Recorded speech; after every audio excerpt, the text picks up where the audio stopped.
Hello guys, welcome back to Enable Website Design.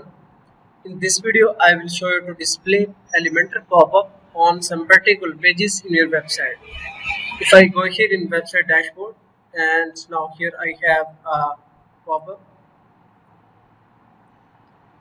then here we can go and click on Edit with Elementor. So if you have installed Elementor Pro, then you can easily create this type of pop-ups. And after that, here you can go to display conditions. Then by default this is selected entire site, so you can select some particular pages, and here you can select pages, blog posts and many more. So if I go here this one, and here you can search with the page name, this one.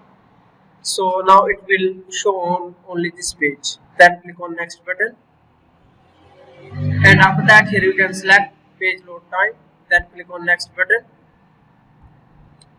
then click save and close. Now here you can see this one is the home page, and if I go to sample page,